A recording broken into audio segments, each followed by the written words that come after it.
Welcome to BBC London News. I'm Alice Bandukravi. People who own properties along the route of the planned high-speed rail link have been holding out for a payoff from the government. The rail link, which will mean a journey time of only 49 minutes between Euston and Birmingham, will mean hundreds of people giving up land, property and businesses. Today, the government announced how much it'll compensate them, but the news has come as a disappointment to many. Well, Matt Morris is in Great Missenden for us now, and Matt, some disappointment there.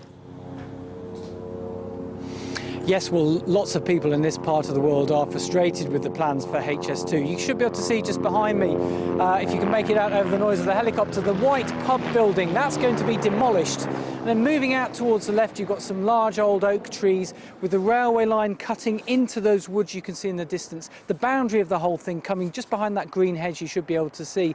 Now, the Rail Minister, Simon Burns, gave some detail about what he described as a generous compensation package this morning.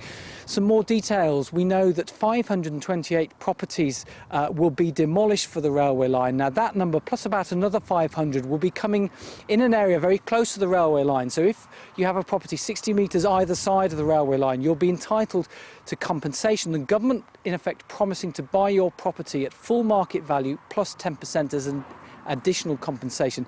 And then for those people who live 120 metres either side again of this railway line, they'll be entitled, the government again will buy their house. Now this is what they've been giving us some details on this morning. This is what Simon Burns had to say.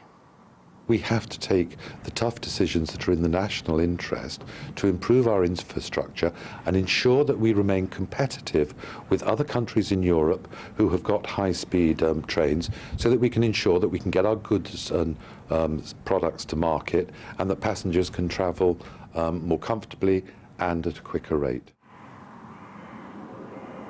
I've detailed some of those people who will get compensation, but the owners of this property will not. We believe they are going to be 40 metres outside those compensation zones.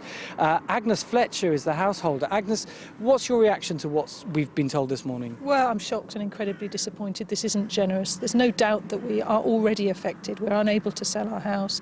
It's plummeted in value, and yet the government says that we're not affected at all because they're offering us nothing. They say there is some kind of long-term hardship fund for people like you who will not get compensation in one of those zones right by the railway line. Will that help? It's an incredibly mean scheme. It doesn't offer you the full value of your house. It doesn't help with solicitors' fees, moving costs, stamp duty. We wouldn't want to move other than for the train. We love it here. But with the train being built there, we can't bear to stay. OK, thanks very much. I know your campaigning will go on.